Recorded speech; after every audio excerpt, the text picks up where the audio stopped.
राम हरे राम हरे कृष्ण हरे हरे कृष्ण हरे राम राम राम हरे हरे राम हरे हरे राम कृष्ण राम हरे हरे राम हरे राम हरे राम हरे हरे राम राम राम हरे हरे कृष्ण हरे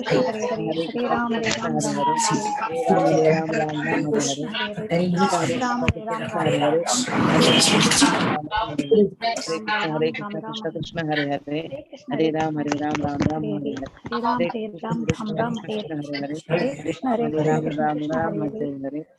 कृष्ण हरे हरे कृष्ण हरे राम हरे राम कृष्ण राम हरे हरे राम हरे राम राम राम हरे हरे हरे राम कृष्ण राम राम कृष्ण हरे कृष्ण हरे हरे हरे कृष्ण हरे राम राम राम हरे हरे हरे राम हरे हरे कृष्ण राम कृष्ण हरे कृष्ण हरे हरे हरे हरे कृष्ण हरे राम राम कृष्ण राम हरे हरे हरे हरे हरे राम कृष्ण कृष्ण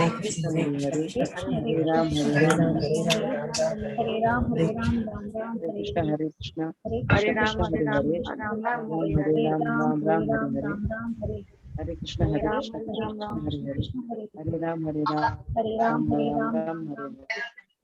कृष्ण राम कृष्ण हरे कृष्ण हरे हरे हरे हरे राम कृष्ण राम कृष्ण हरे कृष्ण हरे हरे हरे कृष्ण कृष्ण कृष्ण हरे हरे राम राम हरे राम राम हरे हरे कृष्ण हरे कृष्ण कृष्ण हरे कृष्ण कृष्ण हरे हरे हरे राम हरे राम हरे हरे हरे कृष्ण कृष्ण कृष्ण हरे हरे हरे राम हरे राम राम हरे राम हरे राम राम कृष्ण हरे कृष्ण कृष्ण कृष्ण हरे हरे हरे राम हरे राम हरे कृष्ण हरे कृष्ण राम कृष्ण हरे हरे राम राम राम हरे हरे हरे राम हरे हरे हरे हरे हरे राम कृष्ण हरे कृष्ण राम कृष्ण राम हरे हरे हरे राम हरे राम राम हरे हरे हरे कृष्ण कृष्ण कृष्ण हरे हरे कृष्ण हरे हरे राम हरे राम हरे हरे राम हरे कृष्ण कृष्ण कृष्ण हरे हरे हरे राम हरे राम हरे कृष्ण कृष्ण हरे हरे हरे राम हरे हरे हरे कृष्ण कृष्ण कृष्ण हरे हरे हरे राम हरे हरे हरे राम हरे कृष्ण कृष्ण कृष्ण हरे हरे हरे राम हरे हरे हरे कृष्ण कृष्ण कृष्ण हरे हरे हरे राम राम हरे हरे हरे कृष्ण कृष्ण हरे हरे हरे राम हरे हरे हरे कृष्ण कृष्ण हरे हरे राम राम हरे हरे हरे कृष्ण कृष्ण कृष्ण हरे हरे हरे हरे हरे हरे राम राम हरे हरे हरे कृष्ण हरे हरे हरे राम हरे हरे राम हरे हरे हरे कृष्ण हरे कृष्ण हरे हरे हरे हरे राम राम हरे हरे हरे कृष्ण हरे कृष्ण हरे कृष्ण हरे हरे हरे राम हरे हरे हरे कृष्ण कृष्ण हरे हरे कृष्ण हरे हरे हरे राम हरे हरे हरे हरे कृष्ण कृष्ण हरे हरे कृष्ण हरे हरे हरे कृष्ण हरे हरे राम हरे Ram Hare Hare Hare Hare Krishna Krishna Hare Hare Hare One eight. Hare Hare Hare Ram Hare Hare Hare Krishna Krishna Hare Hare Ram Hare Hare Hare Hare Hare Krishna Krishna Hare Hare Hare Hare Hare Ram Hare Hare Hare Krishna Krishna Hare Hare Hare Krishna Krishna Hare Hare Hare Ram Hare Hare Hare Krishna Krishna Krishna Hare Hare Hare Ram Hare Hare Hare Krishna Krishna Krishna Hare Hare Hare Ram Hare Hare Hare Krishna mental எதுக்கு over action Krishna பண்ற Ram Hare Hare Hare Krishna Krishna Hare Hare Hare Ram Hare Hare Hare Krishna Hare Hare Ram Hare Hare Hare Hare Krishna Chanting, Danya. Hare Ram Hare Hare Ram Hare Hare Hare Hare Krishna Krishna Hare Hare Hare Ram Hare Hare Hare Ram Hare Hare Hare Krishna Krishna Hare Hare Hare Ram Ram Hare Hare Hare Krishna Krishna Hare Hare Ram Hare Ram Ram Ram Hare Hare Hare Krishna Krishna Krishna Hare Hare Hare Ram Ram Ram Hare Hare Hare Krishna Krishna Krishna Hare Hare.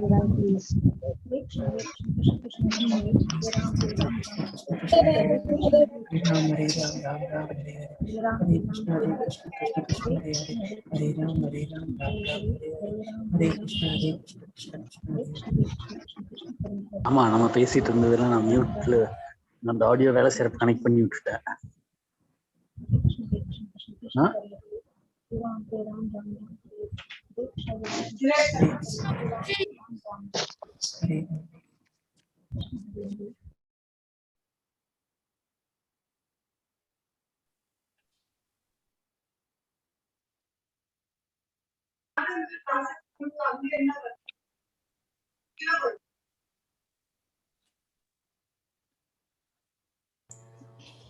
Hare Krishna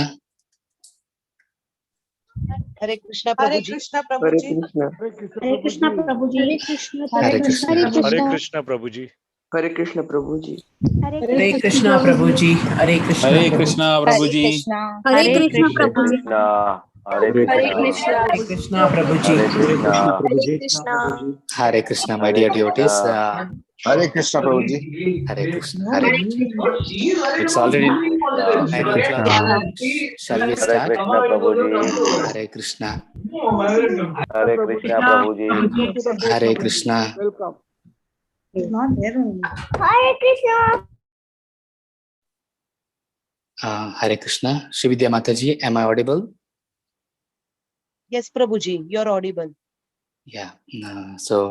I formally welcome all the participants to this 18 days for understanding Bhagavad Gita in 18 days. Daily we will meet at 9 o'clock and try to read from the divine instructions of Lord Sri Krishna. So let us begin with prayers to the founder Acharya of International Society for Krishna Consciousness, His Divine Grace, A.C. Bhaktivedanta Swami Srila Prabhupada. Om Jnana-timirandasya Jnananjana Shalakaya Chakshuru Unmilitan Mena Tasmai Shri Gurave Namaha. Namo Vishnu Padaya Krishna Preshtaya Bhutale Srimate Bhaktivedanta Swaminiti Namine. Namaste Saraswati Devam Kauravani Pracharine Nirvishesha Shunyavadi Paschatya Deshatarine. Jaya Shri Krishna Chaitanya Prabhu Nityananda Shri Advaita Gadadhara Shivasati Gaura Bhaktarunda. Hare Krishna Krishna Krishna Hare Hare. Hare Rama Rama Rama Hare Hare. Hare Krishna Krishna Krishna Hare Hare. Hare Rama Rama Rama Hare Hare. Hare Krishna Krishna Krishna Hare Hare. Hare Rama Rama Rama Hare Hare. Mukam karoti vachalam pangam langayate kirim. Yat kripa tadham vande Shri Guru Dinatarinam. Vancha kalpatarubhyasya kripa sindhubhya evacha. Patitanam bhavanebhyo Vaishnavebhyo Namo Namaha. So I offer my humble obeisances at the lotus feet of my eternal spiritual master, His Divine Grace, A.C. Bhaktivedanta Swami Srila Prabhupada, and I request him to bless me so that I can talk on today's subject matter. So may Srila Prabhupada be pleased to decorate my statements. Hare Krishna. Yeah. So just a couple of days back, my niece she brought this globe to me and asked, Mama, whether this earth is rotating this way or is it rotating the other way, whether it is from the east to west or from the west to east. Then I told her, Risha, the earth is not rotating according to the Vedic scriptures. She got offended. She immediately said, no, my textbook, it is written that the earth is rotating, and my teachers also have taught me that earth is rotating. I was amazed the way the scientists have got their theories into the textbooks of a third standard student. You see, so from the beginning, we have been taught these the wrong theorems and the fallacies of science the teaching is going on right from the beginning of our life. And by the time we graduate and leave the university, we are very sure that science is true and everything else is false. And we intimidate the Vedic literature and we call the persons fools who are studying the Vedic literature and practicing their life based on the scriptural injunctions. So today, for the first part of my session will be to counter-argue that the science is not the only platform to inquire the truth. So by the by, what is truth? So whatever we see in the material world is the relative truth. That is, the one is dependent on another, right? I have my eyes. These are useless without the light. And the light is useless without my eyes, isn't it? So everything is dependent on one another.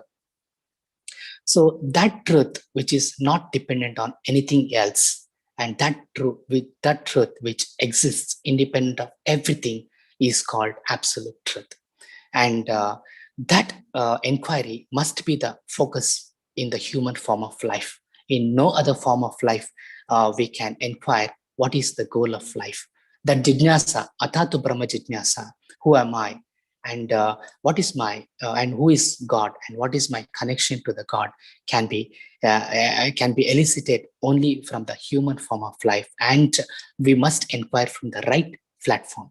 So I will argue that science is not the platform on which we can understand the truth of life, because it is based on pratyaksha pramana. That means it is based on empiricism, it is based on reductionism, and it is based on inferences. Whereas the other, which is the Vedanta or Bhagavad Gita or Vedic literature, by all these, I mean, I can interchangeably use these words. So from Vedanta, we can understand absolute truth. So that is my contention. So for the fallacy of the modern science, I would like to give an example of moon landing, which occurred in 1969. And we are taught in our schools that Neil Armstrong was the first person to land up on the moon. So just like, suppose I'm traveling from Mangalore to Bangalore, there is a runway, right? The flight has to go in that runway, and then there is also a runway in Bangalore airport, right? So there is a launching platform, and there should be a receiving platform. So the Apollo, which carried the 4 astronauts, how did they have a perfect landing in moon? That is my first question. So the questions what I'm asking is not I have not got proper answers from the scientific realm. The second is you see, when the spacecraft is launched, the similar kind of energy, the similar kind of filling up the fuel chambers is also required.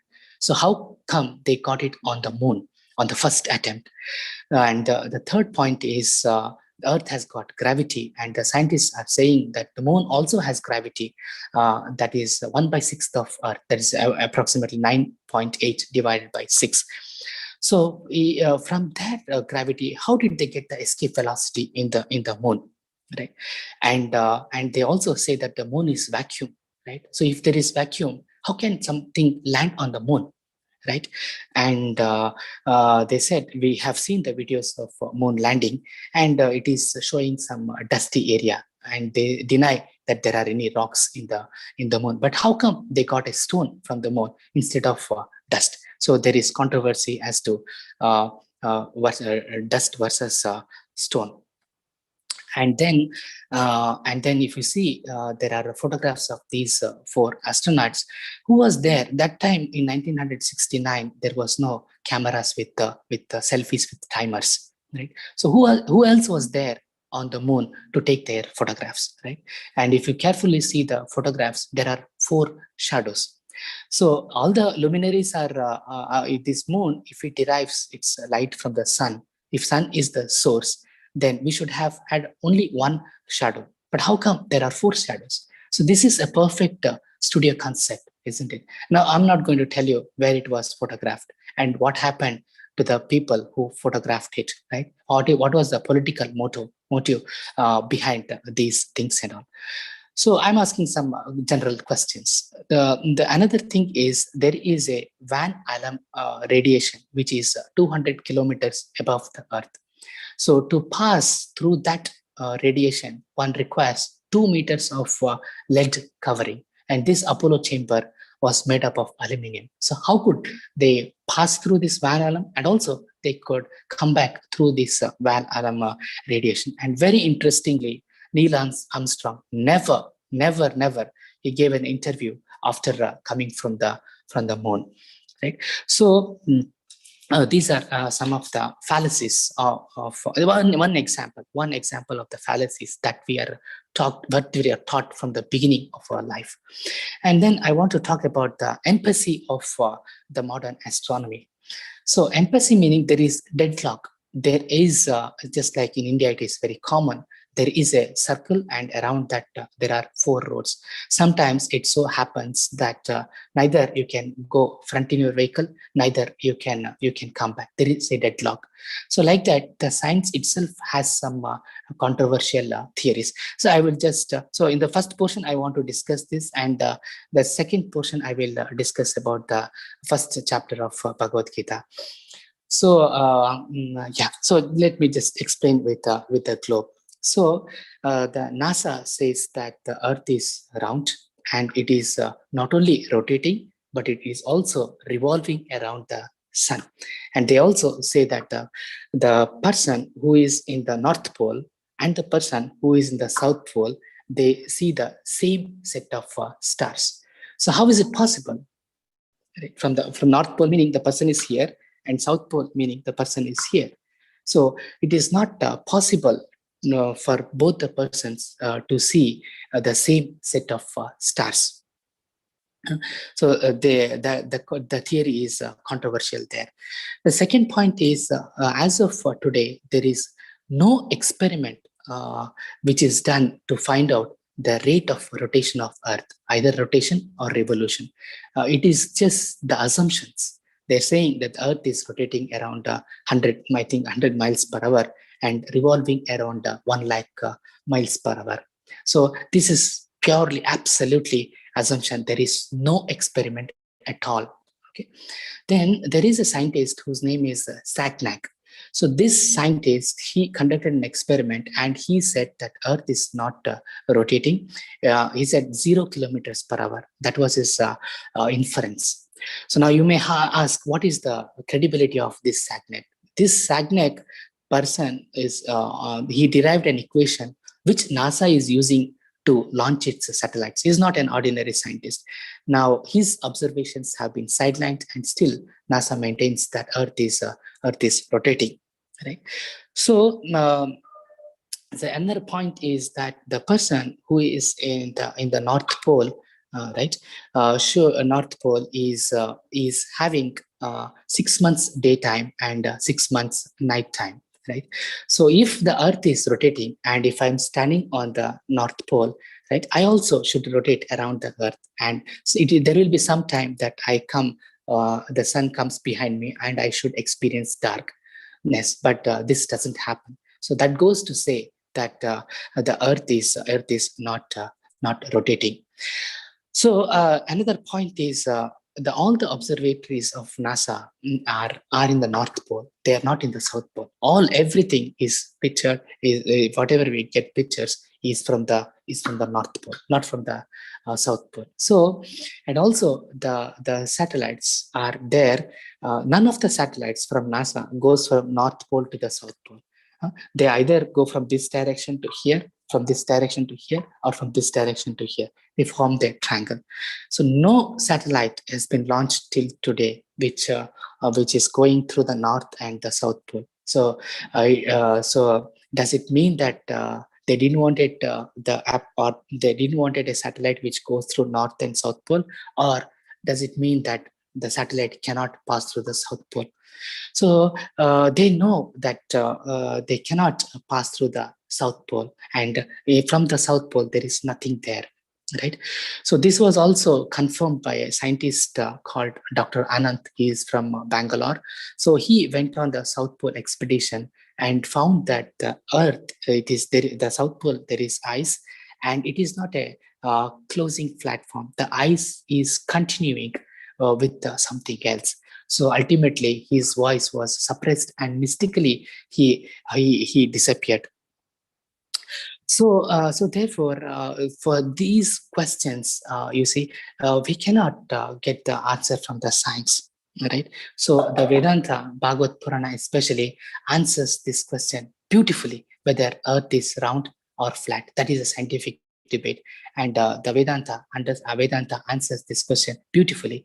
Then what is the relation of moon to Earth, whether Earth is rotating around the sun, or whether sun is rotating around the Earth, whether it is a geometric thing, or whether it is heliometric. So these things are very, very well answered in Vedanta. So that is my first point, that the science is some theorems are, there is fallacy, and second point is there is impasse, means there is deadlock, controversial theories in science itself. So the third point I would like to present PPTs for that. Let me just share the screen.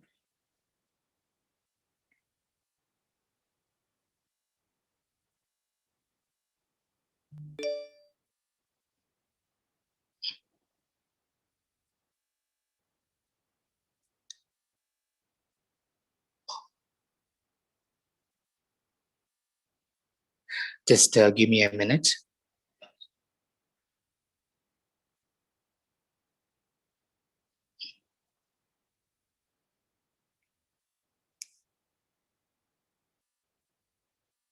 Yeah, Mataji, can you see the PPTs?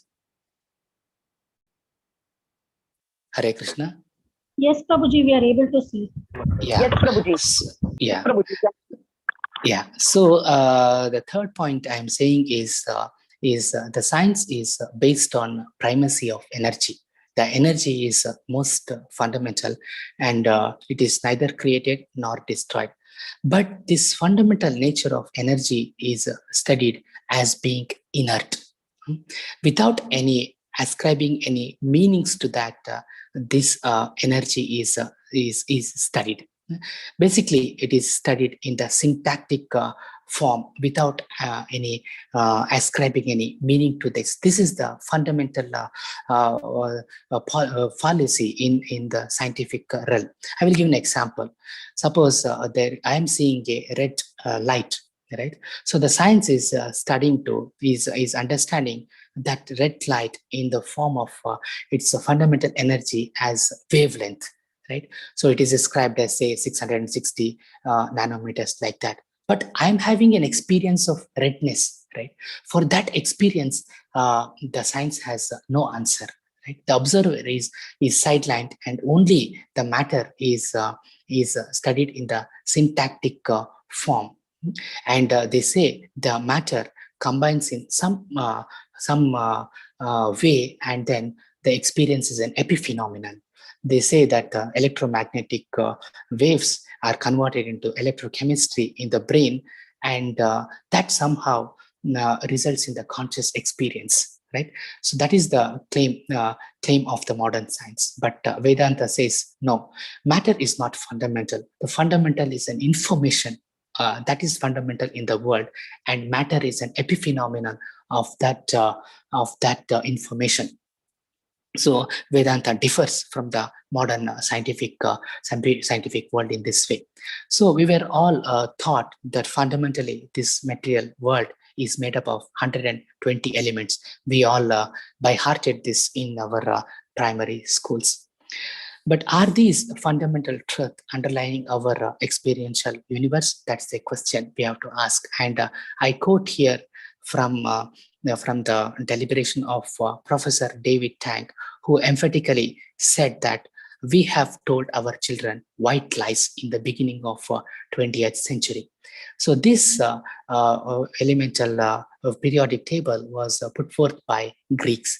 So the Greek, they understood that the universe is made up of earth, water, fire, air, ether, and from there they derived these 120 elements. But nobody asked Greeks from where did they got that 5 elements. Nobody is asked. Right. So then further progress in science, they said, no, the building block is not the 120 elements, it is atoms. That J.J. Thomson also described some particles which are smaller than atoms. Right? Atoms, there are many theories as to atom, Niels Bohr's theory, Rutherford's theory, like that. And then John Thomson said, no, the fundamental truth shifted from periodic table to 1 electron and 2 quarks. Right. So the next development was the quantum physics, which happened in the beginning of this century. So then they said, no, the fundamental reality is not periodic elements in the periodic table, not even the subatomic particles, but it is much more subtle and abstract.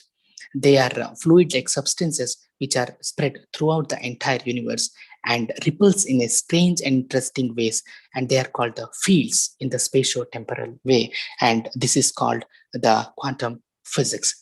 And then the next further improvement is that they said no, the building block is the standard model, and now this is the latest theory, which is which says that which explains how the universe is made up of, right?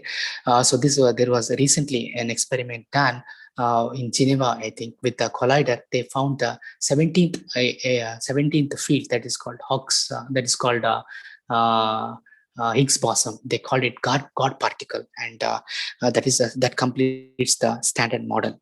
Right? But with all these theories, we just know about 4% of matter, right? So we don't know about 96%. We call them as dark matter and dark energy. Right, and so the Vedanta says different. The fundamental building unit of this universe is eternal. It has no origin. That which exists independently and that contains all the properties which we can experience and all the properties which is beyond the scope of our experience. So that is the definition of fundamental block of the universe from the Vedantic point of view. So you can yourself now compare which platform offers the inquiry for the absolute truth. So this is René Descartes in his famous book De Homine. He said that the non-human animals can be explained by the process of reductionism. So science is based on reductionism, empiricism, and also based on inferences, right? So but that is not the only platform for human inquiry. So I propose that the Vedic paradigm is a better and very sophisticated platform for inquiring the truth. So the Vedic paradigm offers the inquiry into all fields of our life. Therefore, it's a holistic framework of inquiry. So basically, it answers the 5 truths. What is God? Rather, who is God? Who am I? And then what is this material nature that I'm living in? What is time and what is karma or activity? So these fundamental 5 truths are so beautifully explained in Vedic paradigm. Right. So the nature of inquiry in Vedanta is described in these verses. So the first word, Vedic aphorism begins with this. Atato Brahma Jijnaso. Now, therefore, one should inquire about the nature of Brahman, absolute truth, or God. So the word therefore is used, meaning once we come to the human form of life, we must inquire about the absolute truth. And what is the nature of that absolute truth? That is told in the second verse. From that Brahman arise creation, maintenance, and destruction of universe. Right? And in the third verse, it is said, he cannot be known by reasoning. That's the very, very important point. He cannot be known by reasoning because the source of understanding is scriptures. Right? So ontologically, that absolute truth is different from everything in this cosmic manifestation. So we are made up of senses, we have mind, we have intelligence. So he is beyond the conception of these 3 faculties, and therefore Vedanta says you must inquire it from the scriptures, and all the scriptures have an agreement on this. So it doesn't mean that we must submit our reasoning process. It doesn't mean that we have to suspend our rationality. No, it is absolutely not like, it's not, it doesn't mean like that. It only means that from our mundane reasoning, we cannot understand the absolute truth. That process of reasoning in Vedanta is different. One must go to a spiritual master. He must serve him and hear submissively from a person who has realized the truth. Right? So we'll emphasize this point little later. And then a last point is that it is Hare Krishna.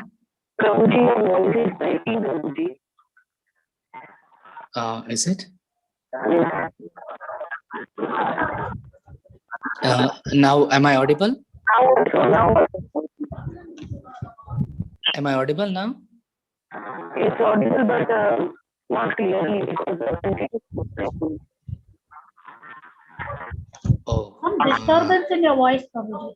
Little disturbance. We are able to hear you, but sometimes it is like, getting pitched down and distortion is there. Okay. Now is it okay? Now it's clear, Prabhuji. Yeah. Okay. So let us continue. So it is not that Brahman is completely inexpressible. It is expressible, and the source is only the Shastras. Okay. So this is the nature of inquiry in Vedanta. So from where is this coming? The Vedic literature is coming from whom? From where? So Krishna answers that question in the 15th chapter. He's saying, indeed, I am the compiler of Vedanta, and I am the knower of Vedas. So first Lord Brahma was educated with these Vedas, right? Tene Brahma Rida Adi Kaviye Muhyanti Yat Suraya. So the Vedic knowledge was revealed to Brahmaji in his heart, right? Because he did the suitable spiritual practice, and therefore this knowledge was revealed to Brahma by Lord Krishna.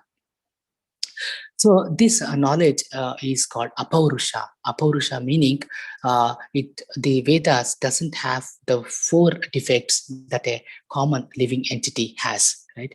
We all have imperfect senses. We cannot hear we can hear only between 20 and 20,000 hertz.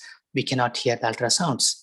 We cannot see beyond the range of VIBGYOR, either infrared or the infrared or the other portion. Also, we cannot see. That is one defect. We have imperfect senses. The second point is we have a tendency to be illusioned. Very nicely depicted here. If you take a glass of water and if you put a pencil, it always appears as broken, right? So that is an illusion. And even if we know that the pencil is straight, but still we will see as it is broken. So the reality is hidden from us. And the third point is there is a tendency to commit mistakes, right? And the fourth point is we have a cheating propensities. So with these imperfect senses, whatever we get the knowledge is bound to be imperfect, right? So I may use a telescope to view the galaxy, or I may use a microscope to view the cell, but still they are the extensions of my senses only, and therefore whatever imperfectness I have in my senses, they are carried to those instruments. So essentially, I am having a defective perception of this material world. So the Vedic knowledge is really vast, but everything is destroyed. The Mughals came, they burnt the Nalanda and the Takshaka universities, and at present we have only 6% of the Vedic knowledge. But by Krishna's grace, we have Bhagavad Gita as it is, and this is the essence of all Vedic literature. It is the quanta essence of all the Vedic literature put together. So it is said that if you study all the Upanishads, but still the conception will not be as clear as just by reading the 2nd chapter of Bhagavad Gita, right?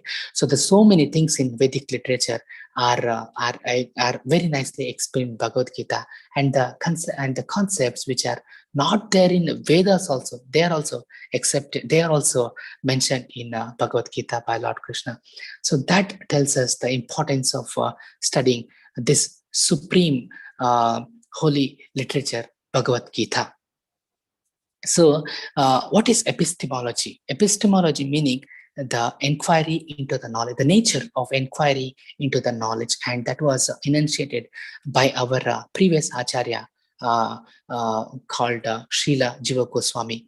He is Tattvavit, meaning he is a self-realized Acharya. So he said there are three kinds of inquiry into the absolute truth. One is the Pratyaksha Pramana, that is the sense perception. Second one is Anumana Pramana, that is inference. And third one is the Shabda Pramana. So the science is based on Pratyaksha Pramana. Seeing is believing. So moon appears as just a disk, but apart from that, we cannot get any details from our telescopes, right? We cannot acquire absolute knowledge through material senses. Therefore, our scientific knowledge is relative. It is not absolute. The second point is Anumana Pramana. That is the theories based on inference and logic. Suppose if you tell the blind folded people to touch the elephant and describe, right? So they will describe according to what is their sense perception, right? Somebody can say like elephant is like a pillar. He is just touching the leg. Somebody can say it is like a tunnel because he is touching only elephants are, what is it called? I'm not getting the word. And somebody can say it is like a rope who is touching the tail of elephant. So it is very self-explanatory that this inference is defective. Now, I would like to quote from this gentleman's statement, who is a man of physics, Max Planck. He was a very pioneer in the quantum physics, and he says, the fundamental and indispensable postulates of every genuinely productive science are not based on pure logic, but rather on metaphysical hypotheses, which no rules of logic can refute, right? He himself is saying it is based on a metaphysical hypothesis. So this Max Planck is not an ordinary personality, right? So then coming to the Shabda Praman, and that means we are getting the knowledge by the process of Shabda, by the process of sound, right? So this is the epistemological nature of Vedanta, that we receive the knowledge from scriptures and from the self-realized persons. This is called a descending process or deductive process, whereas the scientific and philosophical approach to God based on empiricism, reductionism, inferences, this is an ascending process. We can never reach to the absolute truth by that induction process, right? Suppose a child wants to know his father, he has two methods, right? He can go for DNA profile matching.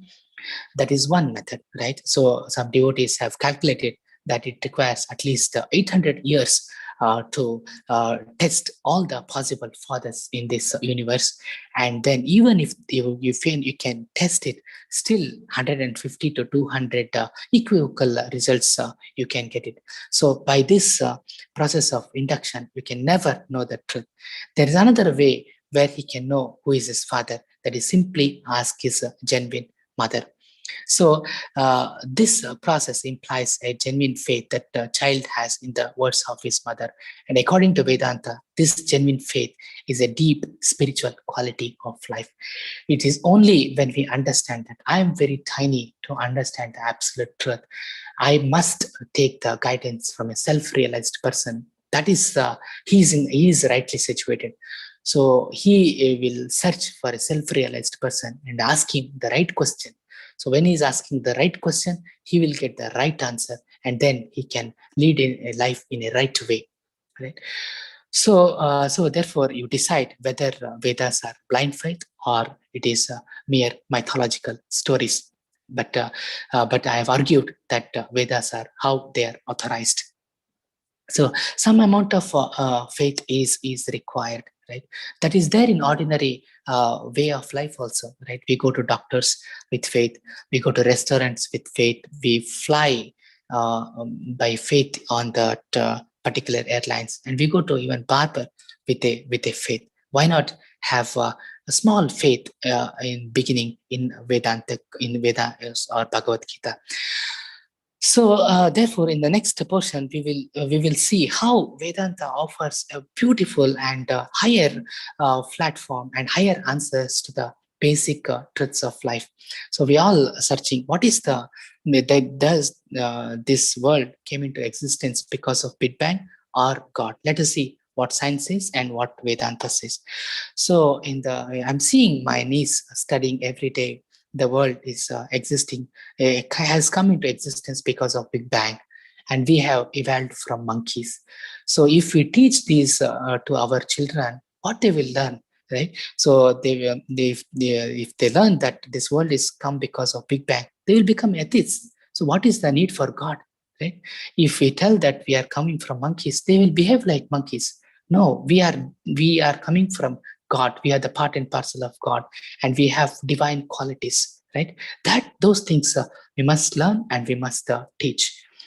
So the science is saying that the world has come into existence 13.9 billion years from Big Bang. All of a sudden, the chemicals came all together, and suddenly everything came into existence, even the time and space, right? So if we ask them what existed before Big Bang, they will say some quantum fluctuations. And then what existed before quantum fluctuations? No answer. So science is only giving a material cause for material for the existence, for the origin of material existence. That too not fully explainable. Anyway, we'll take it one cause, but Vedanta offers 4 causes for the origin of this universe. What is a material cause? What is an operating cause? What is a formal cause? And what is a final cause? So that is the standard of Vedantic answer. So if I tell you that the iPhone has just come into an existence all of a sudden, will you believe? Then how did you believe that the entire cosmic manifestation came into existence out of Big Bang? So the most fundamental question remains why there is something rather than nothing. So this question science has so far not answered. That why question is not answered. They can answer how and other things, but why? They can explain the phenomenon. Well, okay, that is okay. But why it has to occur in this particular fashion? There is no answer. Right? So the second is, who am I, whether I am the body or the soul? Let us see what science says. They have perfectly mapped out the brain model. They said there are 86 billion neurons. 40% is gray matter, 60% is white matter, and the synapses also so many numbers. The information processed is at such a phenomenal speed, and the brain can process around 70,000 thoughts per day. So, but the question remains, does this brain circuitry make us conscious? Whether the consciousness is an epiphenomenon for brain, there is no answer, right?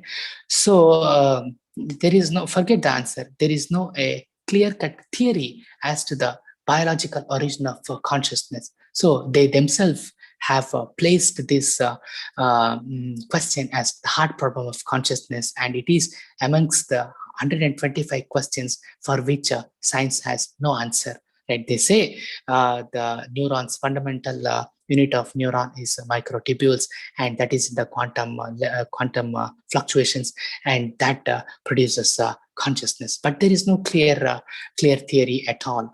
It is just like saying Aladdin, he called the jinn from a jar. It is like that. So what is the Vedantic model? You see, the Vedantic model proposes so many levels of consciousness, right? So in the chariot model, which is described in the Bhagavad Purana, so many levels of consciousness is described, right? So therefore, I quote from this Professor Zent, who is a Nobel laureate in chemistry, not an ordinary person. He is telling, in my search for the secret of life, I ended up with atoms and electrons, which have no life at all. Somewhere along the line, life has run out through my fingers. So in my old age, I am now retracing my steps. So he is essentially saying that that these lifeless atoms and electrons did not give me answers. So my dear friends, we are not made up of these lifeless atoms or electrons. So so we must be intelligent and choose the platform from which we have to inquire the absolute truth. So what about time? That's another area where science is no answer. So we have all been taught what is that distance divided by speed is time, right? And in science, the time is only measured quantitatively, just like you measure sugar 1 kilo, jaggery 1 kilo, banana 1 kilo, like that. The time is measured. That's all. Now it is around 9:40. So it is the difference of time the science is measuring, that's all. Like there is distance between Bangalore and Mangalore, 250 kilometers. So like that distance, you see, the day begins at 12 a.m. and it's at next at 12 a.m.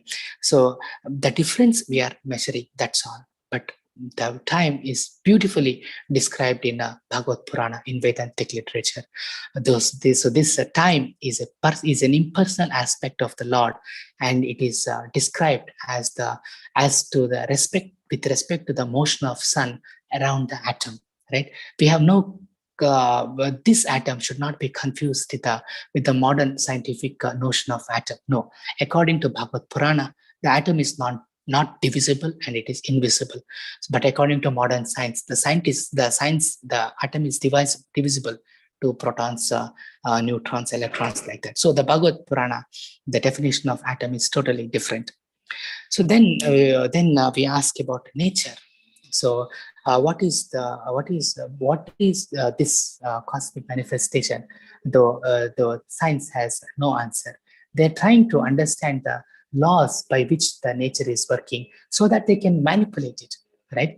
They are not understanding the meaning of this nature. So Bhagavad Purana answers that question very beautifully with an painting here. It's a medieval painting where somebody could go to the end of universe, and when he peeped, he could see the real world.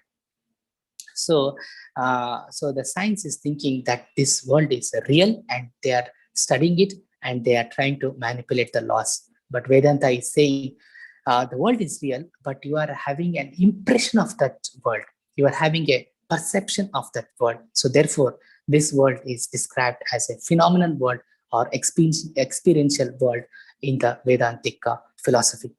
So, and activities, karma, so the science has no answer to why there is evil in the world, why there is COVID-19, why people are suffering. There is no answer from science.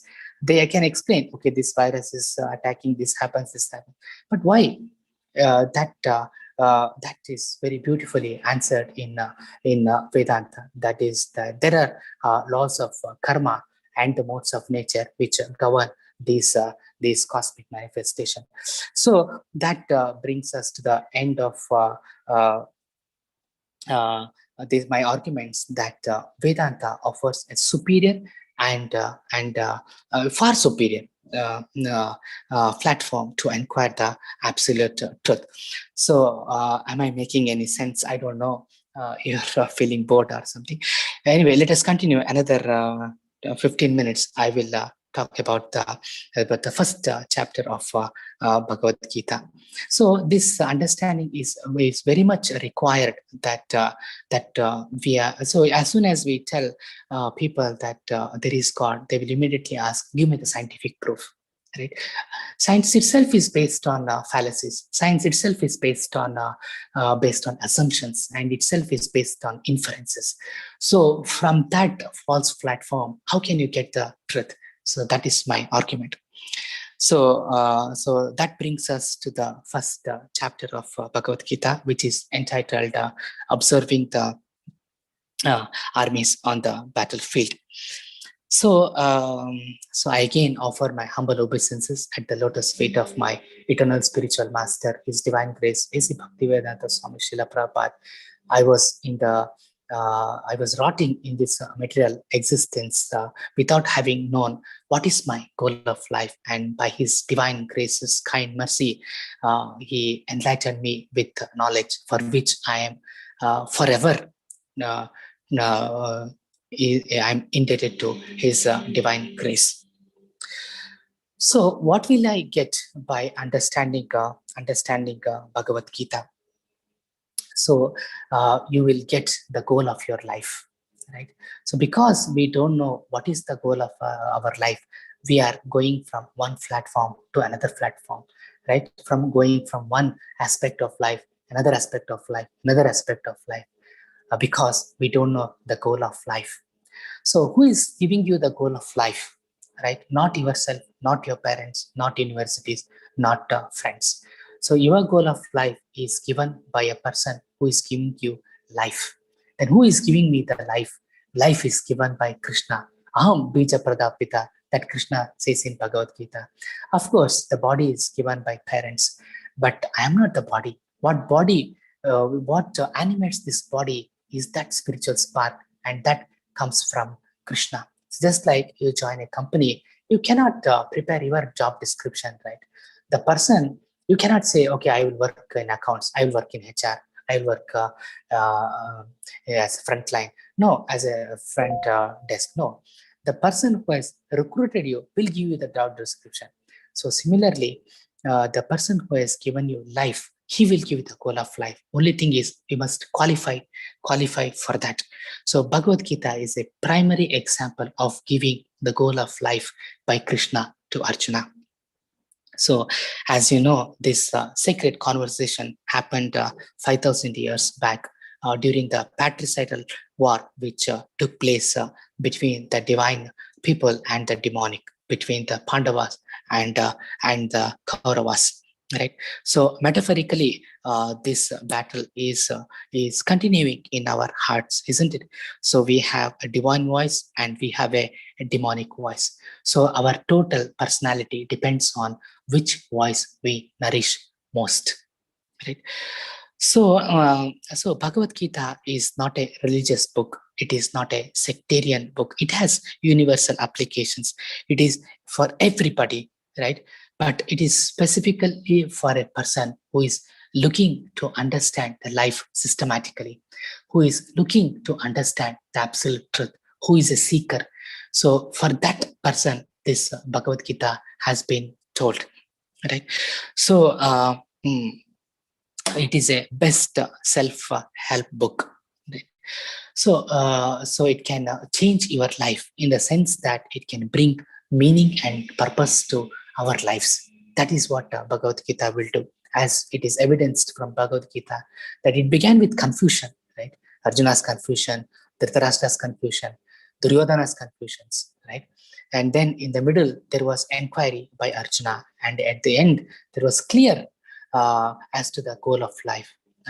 So Arjuna is life transformed, right? So similarly, our lives can also be transformed by understanding the principles of Bhagavad Gita.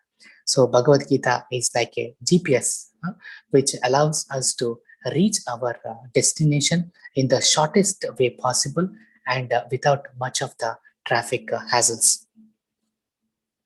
So what does reading Bhagavad Gita do to? So Bhagavad Gita do. So there was just a small 2-3 minute story. Grandson asked his grandfather, who was always reading Bhagavad Gita, what is the benefit of reading Bhagavad Gita? Then grandfather told him to bring the water from the coal jar. As you know, the coal jar is perforated. So each time the grandson filled the coal jar, he couldn't even bring a drop of water to the grandfather. Then he said, then grandfather said, you see, but you look at the jar. So when you looked at the jar, so actually it was crystal. It was all the dust particle from the coal jar was cleansed by immersing in the water, and it had become pure. So similarly, all our impurities which we have accumulated in our heart since time immemorial due to the association with the matter will be imperceptibly purged out from our body, and definitely we will become blissful. Okay, so and why many of us are not able to take the advantage of such a rare gift?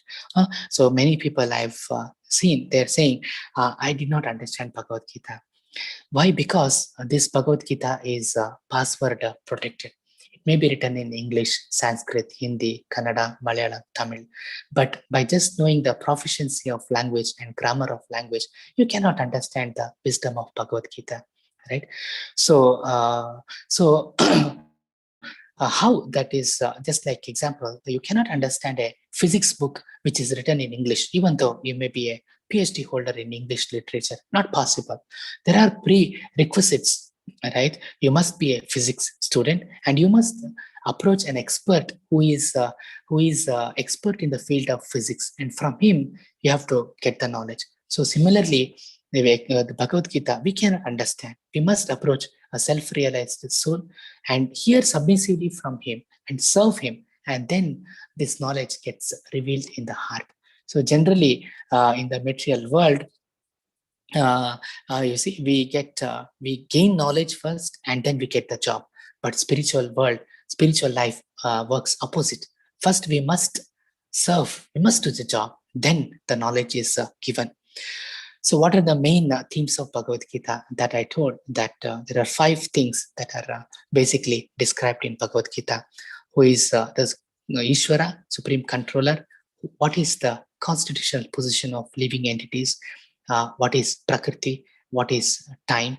What is karma? So these are the 5 subject matters which are discussed in Bhagavad Gita. And karma is the one subject matter which is so elaborately described by Krishna. Almost in every chapter, Krishna describes this karma.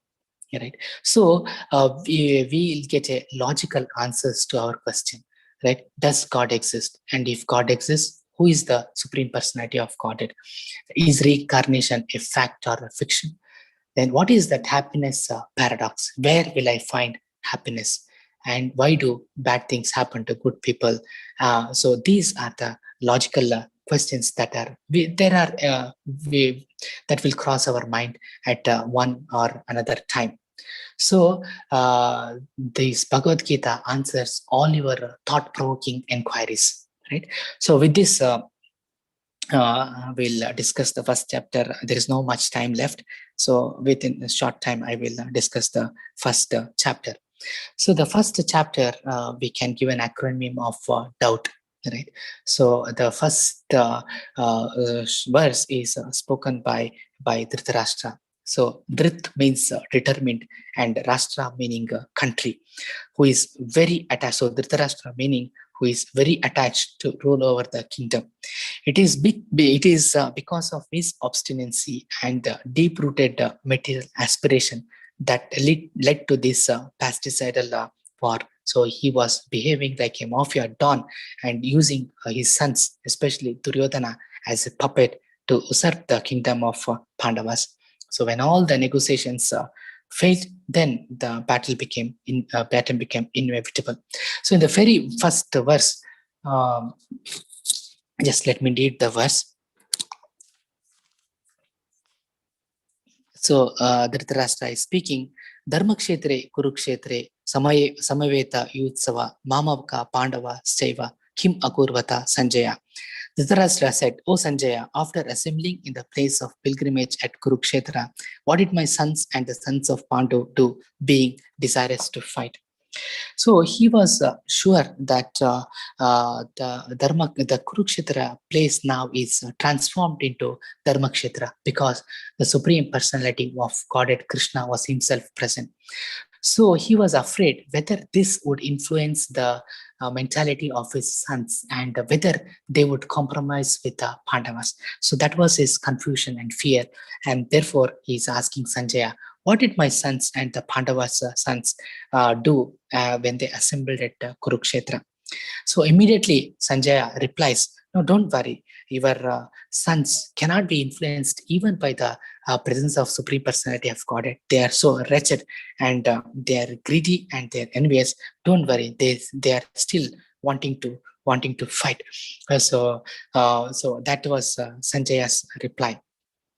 So then what happens is Duryodhana, he first sees the phalangeal arrangement of Arjuna and the Pandavas, and he gets fearful, right? How could with just I think 6 or 7 Akshayani army, how could the Pandavas arrange it so nicely? So therefore, immediately he goes to his commander-in-chief, Dronacharya, and he immediately tells him, first he will tell Dronacharya that your disciple Drishtadyumna is arranged the phalanx of the armies. So you have been lenient to this Drishtadyumna, and you yourself have taught this military art to Drishtadyumna, and now today he is standing in front of you to kill you. So because of your leniency, he is there, and don't be lenient to Arjuna like this. So that is what was Duryodhana's intention of going to Dronacharya. So Duryodhana got Narayani Sena from Arjuna, from Krishna, whereas Arjuna got Krishna's personal presence to his army. So even though he had so much of material resources and security, but still he was fearful, isn't it? So it is a question that how one can become fearless. That's a real question. So the second point, what we can learn from Duryodhana's behavior is that when the individual becomes self-centered, egoistic, and primarily interested in the selfish gain and personal aggrandizement, then fear, anxiety, and disappointments are inevitable. That is what is happening with Duryodhana. He, for his selfish motives, he was ready to sacrifice the lives of so many soldiers.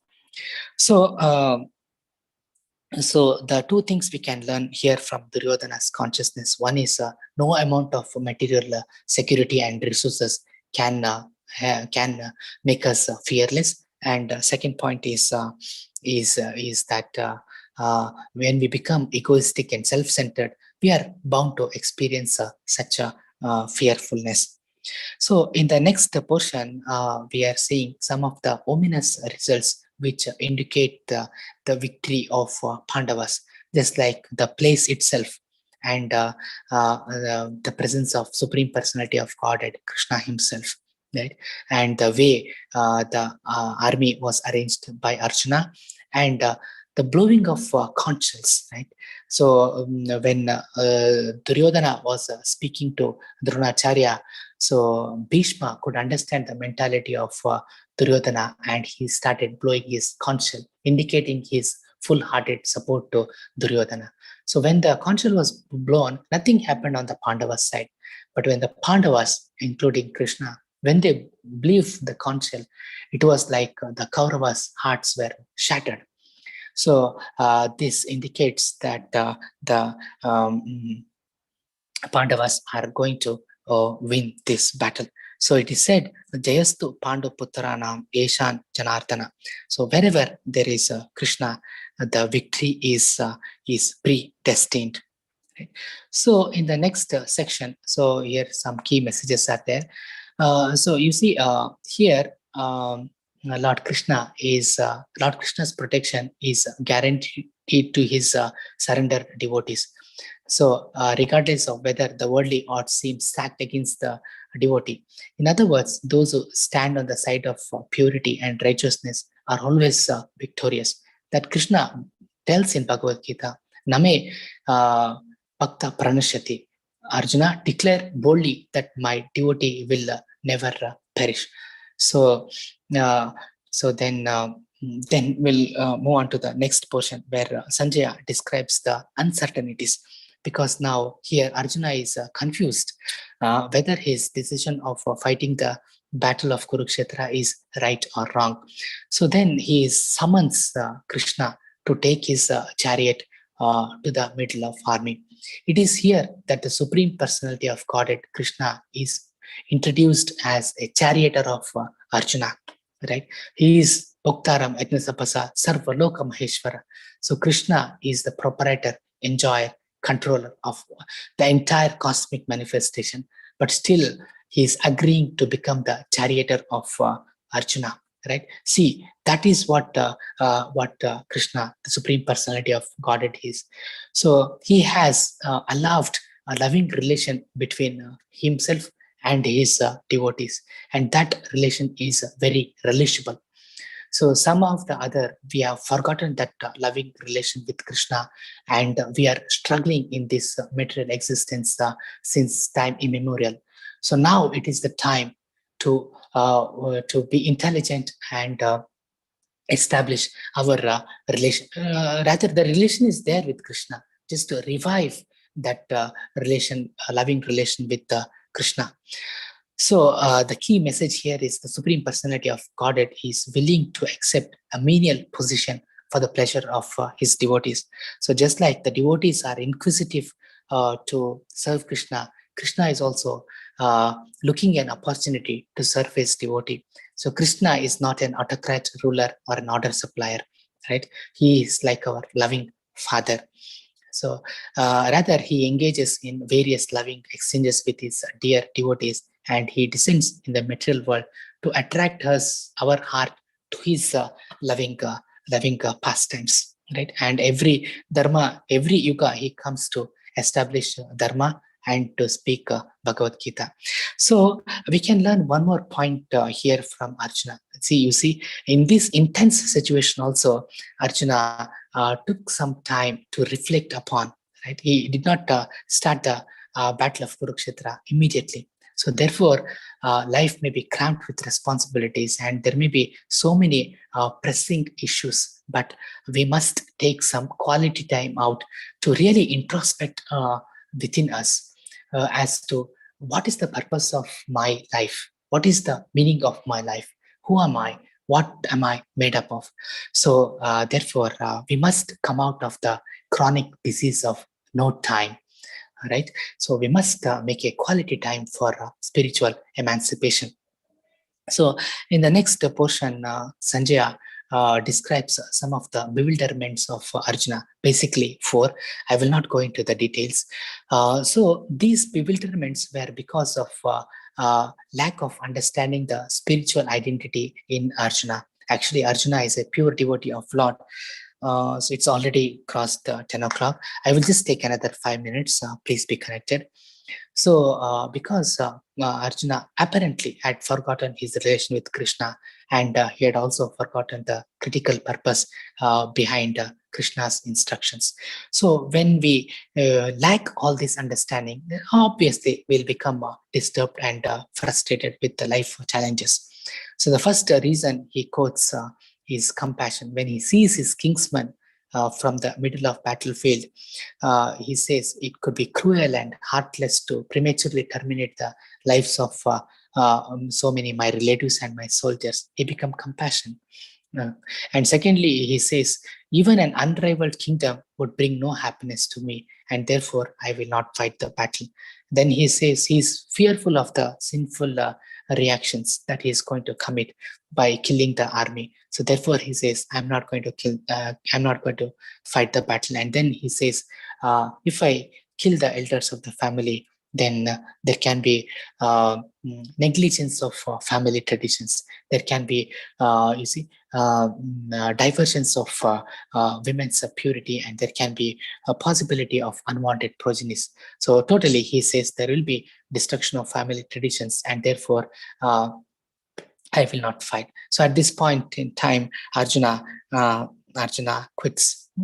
So he says, I will not fight. So in life's challenges also, our response is something like this, to quit. So, but the situation changed when he heard Bhagavad Gita. He's the same Arjuna. He's the same Gandiva Bhav. And he in fact, he fought with so much vigor, and he won the battle of Kurukshetra. So similarly, if we follow the instructions of Bhagavad Gita, follow the instructions enunciated by Krishna, then we can also win the battle of Kurukshetra, battle of our life, right? So, so some of the reflections here that we can meet with such existential crisis at any time, isn't it? So today I am fine, but tomorrow or after 1 year, we don't know what is going to happen with this. So we must be prepared that how do we deal with these situations when we meet those situations, and how we conduct ourselves now it determines how we deal with those situations later. Right. So therefore, that's the ending point, and I would like to end here with a verse from fourth chapter. It goes like this: Sa evayam maya tetya yoga prokta puratana bhaktosime sakacheti rahasyam hi etaduttamam. That very ancient science of relationship with Supreme is today told by me to you, because you are my devotee as well as my friend, and can therefore understand the transcendental mystery of this science. You know how difficult it is to understand science, and Krishna is saying this is the mystery in the science. So that is going to be very, very difficult, but it is made easy by Krishna, that he says in the third line, Bhaktosime sakacheti. If you are my devotee and my friend, I will reveal this knowledge to you. So that is the primary requirement of understanding Bhagavad Gita. One must become a devotee of Krishna. At least theoretically, one must accept Krishna as a supreme personality of Godhead. It cannot be understood by a challenge or argument mentality. Not possible. One must submissively hear Bhagavad Gita and follow the spiritual principles, especially chanting the names of Krishna. Hare Krishna, Krishna Krishna, Hare Hare, Hare Rama, Rama Rama, Hare Hare. So this name of Krishna is above all the mantras, right? And this has got the potency of Krishna himself. So there is no difference between the name and the person Krishna, Abhinatvam Namanamini. So the point is that anyone who accepts the principles of Bhagavad Gita as the summum bonum, then he will get the ultimate goal of life, and he can make the perfect solution to all the problems of life which arise due to the transient nature of this material existence. So in this present age, we are very eager to have one scripture, one God, one religion, and one occupation. So let there be one common scripture for the whole world, Bhagavad Gita. Let there be one common God for the whole world, that is Krishna. Let there be one mantra for the whole world, Hare Krishna, Krishna Krishna, Hare Hare, Hare Rama, Rama Rama, Hare Hare. And let there be one work for the whole world, that is to serve Lord Krishna. So with this, I would like to stop. If there are any questions or comments, we can take now. Hare Krishna. Hare Krishna. Devotees, Hare Krishna. please raise your hand if you have any query. So I would request all the participants to have questions pertaining to today's subject matter, and one question may be allowed. I'm not feeling well. I'm just taken vaccine today, so whole body is paining and feverish also. So I don't know whether I would be able to make some points. So if there are any comments or questions, Hare Krishna.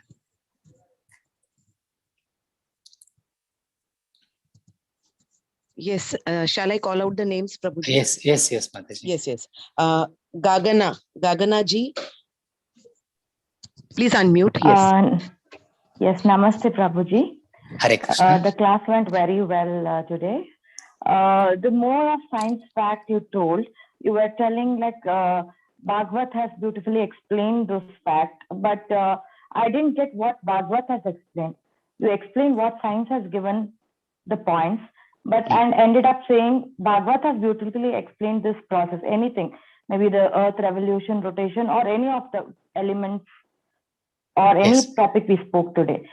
So what does Bhagavad explain about that? I didn't get any answers what Bhagavad says so. No, I answered those questions. The 5 things regarding what is God, what is soul, what is time, what is activity, what is nature, that I give the presentation. No? The 5 things where science fails to give an answer, Bhagavatam has beautifully given.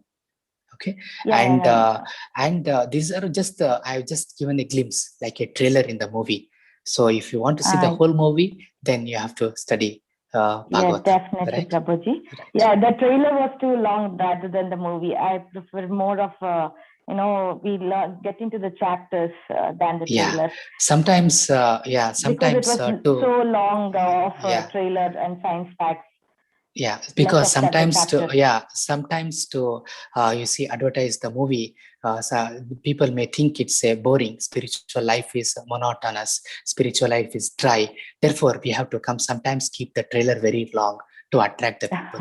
That is why. Okay. Okay. That's it. Hare Prabhuji. Krishna. Thank you. Hare Thank Krishna. you. Hare Krishna. Hare Krishna.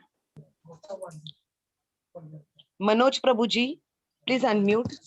Manoj Prabhuji. Prabhuji, namaskar. Hare Krishna. Jai Shri. Prabhuji, it would be great if you could let me speak for 1 minute about what the knowledge which I has. I'll just speak for 1 minute about what's the actual purpose of life and what the teachings of Lord Krishna is actually. We can take questions, Prabhuji, if you have some questions on today's talk. Yeah. I will Yes. raise a question and I will please. speak of it as well. The first question is, did Arjuna get liberation after he had heard Bhagavad Gita? He had actually received the knowledge, the divine knowledge from the Almighty, the supreme power of the universe. Still, according to me, he still failed to get the liberation. Yeah, so that I told because we are very imperfect, isn't it? We are imperfect. We have 4 defective faculties. So with this, whatever we give judgment would be wrong, Prabhuji, right? We cannot. We No, are very. Yeah. So I'm really let sorry. me complete. I'm not judging anyone. Let me complete. So whatever we think may be wrong, so therefore we must take the authority of Shastras, right? So first of all, we must know what is liberation, right? So liberation, it doesn't mean either I'm ending my existence, that is called voidism. It doesn't mean that I'm merging into the supreme absolute, that is impersonalism. No, liberation meaning I'm reinstating in my constitutional position as a lover and servitor of Krishna, right? Arjuna is a devotee on that platform. He has a relation of Sakya with on that level with the Krishna. He achieved liberation. Okay. No. Let me complete it. I'm really sorry. Yeah. Yes. Arjuna had actually. Did you ever heard about the name Bhakta Kanappa? Bhakta Kanappa is none other than Arjuna who took rebirth again. Okay. He's none other than Arjuna. He had taken one more birth to get the liberation. Do you know why? Because during the last minute life of Arjuna. Yeah, tell. No. Yeah, because during the last minutes of Arjuna on this earth, he, instead of thinking of Lord Krishna or the God he believed in, he was thinking of Ekalavya. He was thinking of the Kiratakas who tied him to the tree and beaten him. So it's really precious to think of the God. We chant, we do everything, we praise the Lord, we worship the Lord. It is a practice that at the last moment of our life, we really think of God, not anyone else. He's the one who gave us life. He's the one who is the protector. He's the one who is taking out our life. Everything, the universe is being created by him. He's our mother, father, everything. This is what I believe in. Yeah, that Krishna is certified. Bhaktosi me sakacheti. You are my devotee and you are my friend. What more evidence you want, Prabhuji? Krishna himself is saying, you are my devotee, right? So, and he says, my devotee will never perish, right? So the activities of the Lord and his devotees, we cannot understand. Vaishnavera vidya na bujaye. That means the activity, the kriya and karma, the activities of Vaishnavas, we cannot understand. They are beyond our perceptions, right? So why they thought about those things? Why did they take the next birth? We cannot understand, Prabhuji. So we have to just simply understand that he's been authorized by Krishna as a devotee. We must take that on. We must take it that way. That is called taking the knowledge as it is. That is called deduction process, right? So we cannot deliberate on this. We cannot discuss on these points and ascend our knowledge this way. Not possible. Knowledge is something which is really divine, which can't be understood in a single day or a single moment. Yes, it is the another point is knowledge has to be given. It cannot be acquired. What is that knowledge you have acquired on? It is to be given. And specifically, the spiritual knowledge is given in the heart. It is not academic knowledge will not help. So whatever your understanding is, maybe you can understand better by reading Bhagavad Gita and Srimad Bhagavatam. Okay, Prabhuji? Thank you so much, Prabhuji. Hare Krishna. Thank you. Hare Krishna. Hare Hare Krishna. Krishna. Hare Krishna. Shivam Prabhuji, please unmute. Shivam Prabhuji. Good evening, Prabhuji. Hare Krishna, Shivam Prabhuji, boliye. So Prabhuji, I have only one question now that you said that what all science had told. You told that it doesn't that the earth doesn't rotate, and you had told some points that Neil Armstrong he reached on moon. So Prabhuji, is science totally wrong? That question I will leave it to you. All right, you have to figure it out. Right. So from which platform I have to inquire, that is up to you now. Right. That independence Krishna also gave to Arjuna. He taught Bhagavad Gita to him and told, "Yatha ichasi tatha kuru." Do whatever you wish to do. That is what Krishna told. So it is not a compulsion on anybody that you must reject one thing and accept another thing. No, you must deliberate on the subject matter. You must deliberate on both what science can give you and what Vedanta can give you, and then choose one. Okay?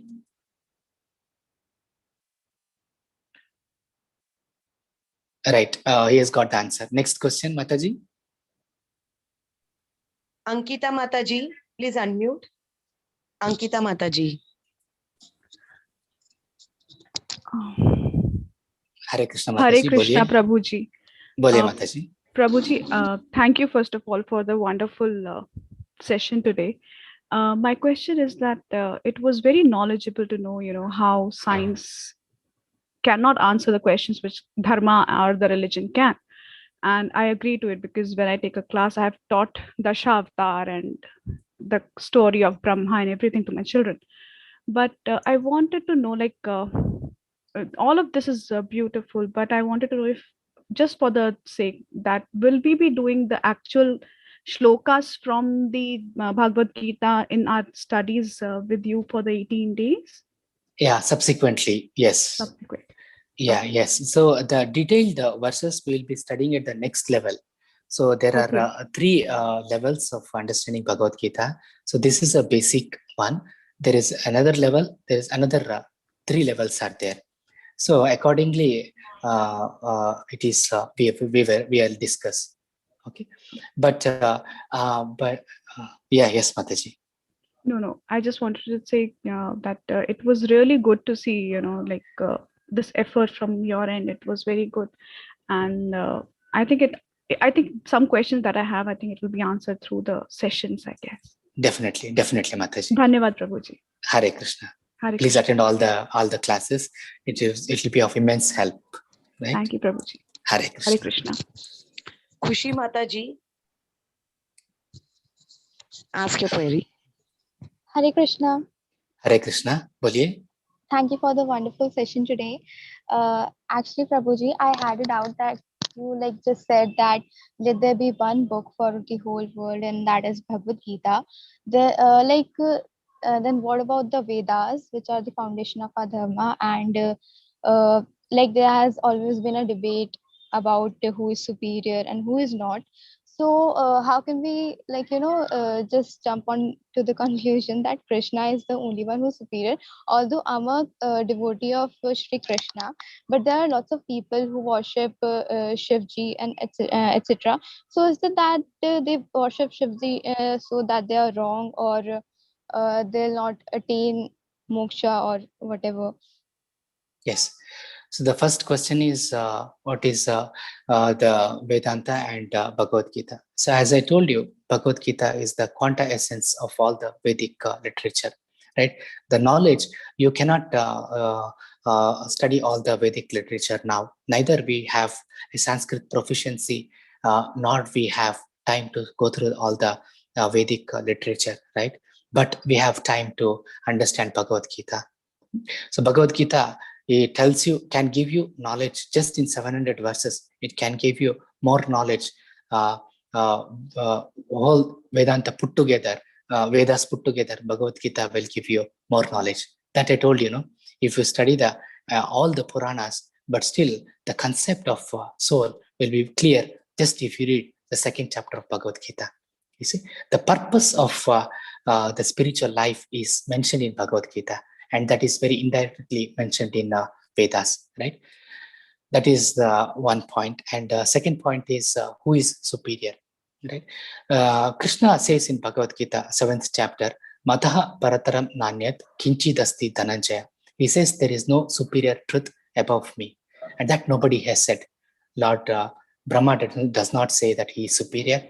Lord Shiva does not say that he is superior. It's only Krishna says that he is superior, and therefore I believe that Krishna is Supreme Personality of Godhead. Thank you so much. Actually, like I haven't read any Vedas or Upanishads, or so I've only read Bhagavad Gita once.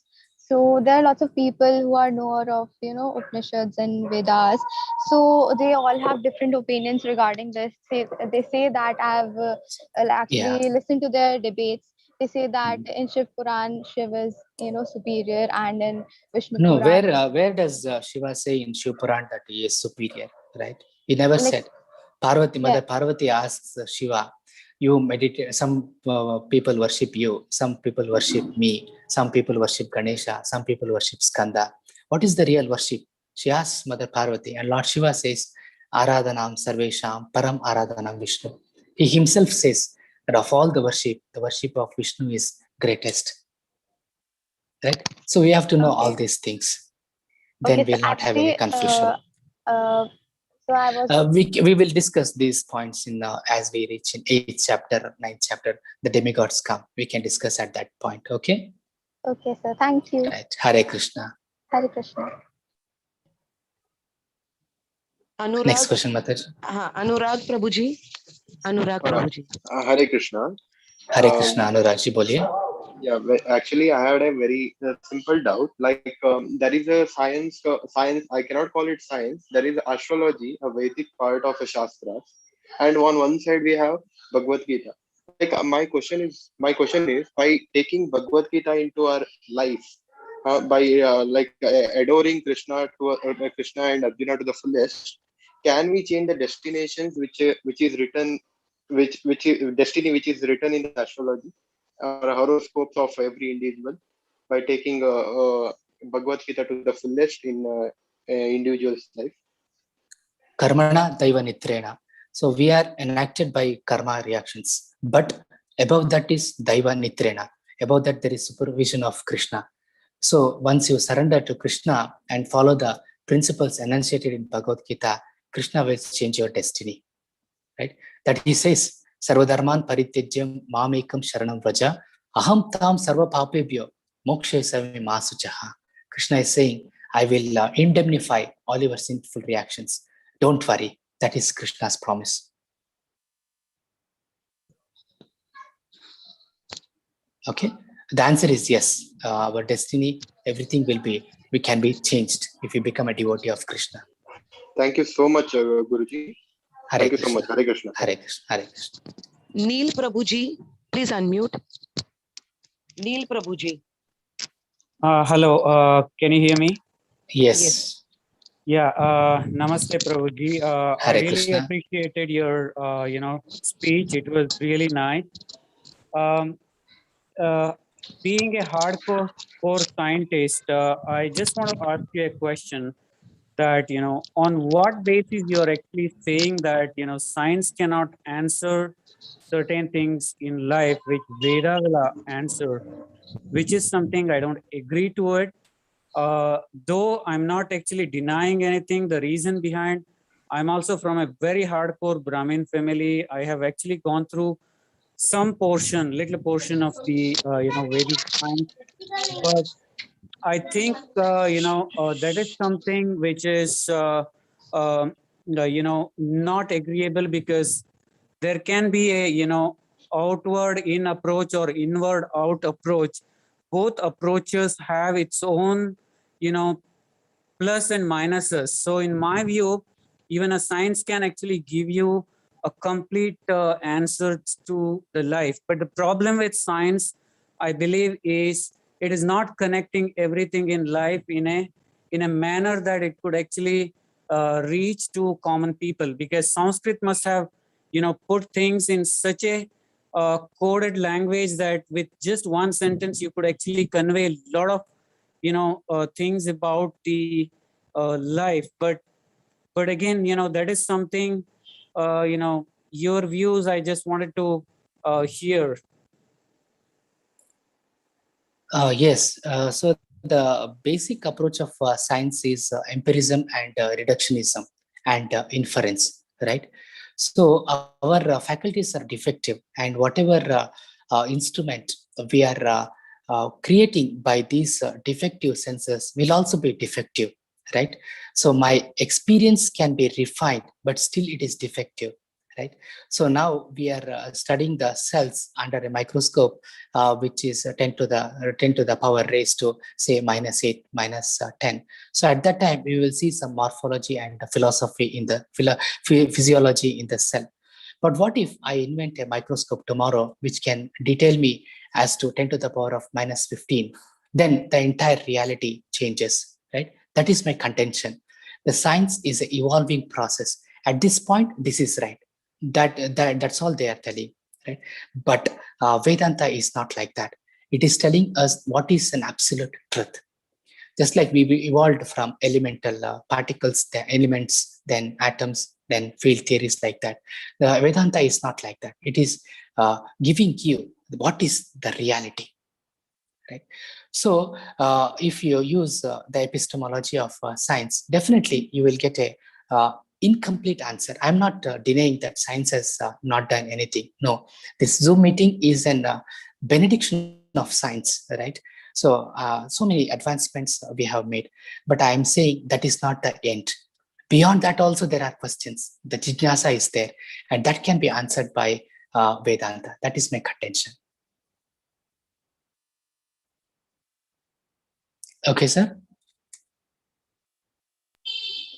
Next is Janaki Mataji. No, that previous Prabhu was okay with that. Okay, 1 second, Prabhuji. Neil Prabhuji, you can unmute and ask your question. Neil Prabhuji. Yes, I appreciate, your answer. Thank you so much. Yeah, I would not have any further questions, but I want to end with one thing, that it should be a, connection between both science and the, Vedas, which both together can answer something more than what individual could do. That would be my, a kind of summary which I want to end with, or statement which I want to end with. Yes, perfectly. Yeah, perfectly acknowledged, sir. But only my contention is not the material science we are pursuing. The Vedas also, there is science in the Veda. So we have to understand the science from the Puranas or Bhagavatam. That is a superior science, and from that science we can understand things in a very in a much better way. Absolutely, absolutely. The yogis, in the previous ages were not just meditators in Himalayas or underwater. They had an access to the science. You see, if you read Bhagavatam in the 3rd chapter, 23rd in the 3rd canto, 23rd chapter, there is mention of Kardama Muni. He is creating a spaceship in the air, right? A city in the air using science. So here they had an access to much deeper level of science. That is my point, sir. Sure. Okay. Absolutely, very much appreciated. Thank you so Right. much. Thank you. Hare Krishna. Hare Krishna. Thank you so much. Hare Krishna. Prabhuji, if you are feeling well, only then I'll call out the names, Prabhuji. Two We more can have people a have. short question, short answer. Yes, yes, yes. Janaki Mataji, please unmute. Hello. Prabhuji. Yes, Prabhuji. Hare Krishna. Prabhuji. Good Yes, evening. Hare Krishna. I have Hare two Krishna. questions. Two questions to ask. One is when you said the Kurukshetra happened 5,000 years back. Okay, so what were the people of those times worshipping? Okay, what was the god for them 5,000 years back? The second question is Krishna. Did he have a Guruji, or how did he get this knowledge? Did he have a Guruji, or it was all self-taught? Those are my two questions. Yeah, thank you. No, see, in Dwapara, in every yuga, people worshipped Krishna only, right? Because he's a supreme personality of Godhead. Right? Forms may be different, but original worship is Krishna only. The second point is, where did Krishna get the knowledge? No, he is Swarat. He is the supreme personality of Godhead. He is the embodiment of knowledge, right? I may have physics knowledge. You may have chemistry knowledge. But what is that knowledge ontologically? That knowledge, embodiment of that knowledge is Krishna, right? So apparently he accepted Sandipani Muni as his spiritual master in when he descended to the material world. But he is the supreme personality of Godhead. One of the feature of supreme personality of Godhead is that he has to have the knowledge in full. Okay. Thank you, Guruji. Thank you. Hare Krishna. Hare Krishna. Apratim ji. Hare Krishna, Ji. Hare Krishna. I feel bad to ask you this question because your health is not good, but I will not take much time. Yes, Prabhuji. So, Prabhuji, my suggestion or my question was that I am an Advaitin, but I am also a great devotee of Krishna. At least I consider myself to be. And as I have read the Upanishads and a few portions of the Bhagavad Gita, I feel there are no real conflicts. I mean, there are no real conflicts between the teachings of Advaita Vedanta and the Bhagavad Gita. But if you say that if Krishna is a supreme to all others like Shiva and all the other, the concepts of God that we have, because Advaita sees the entire reality as the ocean, and all of this is just like waves in the ocean. Now, the water in the waves are same as the water in the oceans. So there is a complete oneness in the entire being. Now, if we and the Bhagavad Gita, I feel is the very ground of harmony of all the four yogas: Bhakti Yoga, Karma Yoga, Jnana Yoga, and Raja Yoga. So, where Bhagavad Gita speaks of this entire oneness, if we say that Krishna is supreme and the rest are not, won't we be going into a state of exclusiveness? Because see, I have no problem in accepting Krishna as a supreme reality, but I also accept Shiva, I also accept Buddha, I also accept Christ, because I see the one reality in all of them, and that is Krishna. Because if you can give a name to it, then you can call him Krishna. But if someone else gives a name Shiva, that he or she will also point you to the same consciousness, the same reality within you. So is that not the correct way of saying that Bhagavad Gita and Advaita Vedanta do go hand in hand, and there is no question of exclusivity in India? No. Thank you. No, we differ completely from Advaita philosophy. See, how you can say that the ocean is uniform? Not possible, because water is made up of its molecules, and you cannot merge that molecules at all. They are all the atoms of hydrogen, and atoms of oxygen are individuals, right? And if you go deep down to the ocean, there are aquatics. There is life in that ocean. It is not just the waves and water, right? There, every aquatics, every plants, and every molecule has an individuality in the ocean. So therefore, the notion that everything is one is wrong, right? Rather, that oneness is there, but with a difference, right? That is what is our philosophy, Achintya Beda Beda Tattva.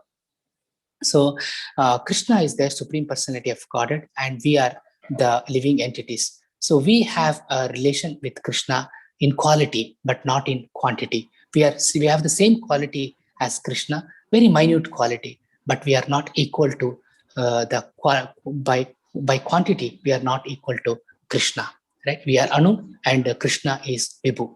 So the notion of oneness And the notion of no attributes, no qualities to the absolute truth is completely denied in Bhagavad Gita. Yes, Prabhuji, I agree with you on the part that we are different from Krishna in this plane of level, but there are higher planes of existence.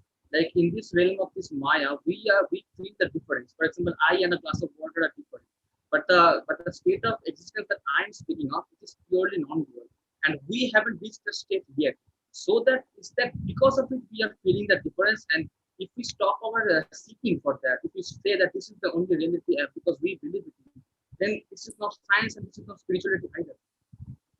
No, there are so many statums of realities, right? That we get the knowledge from Bhagavad Gita, right? So the highest stratum is Krishna. Okay? So that is very clearly told in Bhagavad Gita. Mataha parataram na anyat. So why are you doubting Krishna's statements?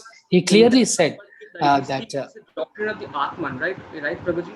Because Krishna starts by saying that in me and in you, it is the same indivisible, indestructible Atman. So he clearly says that it is the same Atman. It is the birthless and it has no death. And it is the Atman that is you, which is the real you. And it is the Atman in me, which is the real me. And the Atman in Duryodhan or the Atman in Bhishma, they are all birthless and they are all deathless. So if the Atman is one and not non-dual, then how can you say that Bhagavad Gita is entirely dualistic? Because it speaks of Atman, and on the level of Atman, there is no difference, right? On the level of our individual beings. How do you say that at the level of Atma there is no difference, right? I say there is difference. There is oneness in the basic framework. Agreed, both are spiritual atoms, but there is difference. One is Anu, other one is Vibhu. One is very infinitesimal and other is infinite. Right? So how do you counteract that argument? Right? Can you create the world? Huh? Can you maintain this world? Can you annihilate the world? Yes, Prabhuji, What qualities you have to say that your Atma is similar to Krishna? Yes, I can give you So, a very brief, small thing because your health is not okay and I'm feeling very bad. No. Let me quote directly from Bhagavad Gita what Krishna is saying. He's saying, "Never was there a time when I did not exist, nor you, nor all these kings, nor in the future shall any one of us cease to be." This verse we are going to read tomorrow. So Krishna is very clearly saying that I'm individual, you are individual, and all the kings are individual. Yes, of course, and Krishna is saying that on the plane of our reality of existence, but on the plane that Krishna is, I mean, where can see Krishna now? Where is Krishna now? So Krishna is in all of us, right? And so again, you are coming to the point of seeing Krishna, right? No, not in seeing Krishna. So unless you know who is God, how does where is God, and what are the attributes of God? How can you see that? Because we cannot see. So the conception beyond excuse me, Prabhuji, the conception beyond your mind, you cannot conceive those things. Of course. Right? Suppose I say a sentence, the muscle relaxants are reversed when train of 4 is 90%. Can you understand this? I have spoken in a pure English language and hope my grammar is correct. Can you understand this? Can you repeat it, Prabhuji? I was trying to. The muscle relaxants can be reversed when the train of 4 is 90%. No, Prabhuji, I cannot understand. You cannot understand. That is what is our position. Yeah. With the what I have spoken is a perfect scientific statement, which you have to study 8.5 years to understand this. Definitely. So with our tiny brain, we cannot understand the supreme autocracy of Krishna. With material demoniac, you cannot understand the transcendental autocrat. That is my point. Right. So okay. You must be submissive. You must submissively hear. There are doctrines, like there are the Dvaita doctrine, and there are Advaita, and there is Vishishta Advaita, and there is Achinta Bheda. So and if there are multiple doctrines, so I think they are all in harmony and there are no conflicts in the thing, right? No harmony at all. Advaita is different. Advaita is different. Vishishta Advaita is different, Dvaita Advaita is different, and Achintya Abheda Tattva is the highest Vaishnava philosophy, where Krishna himself is taking the work of all the previous acharyas to a new high level. That is Achintya Abheda Tattva. Okay? One doctrine is true and the others are false.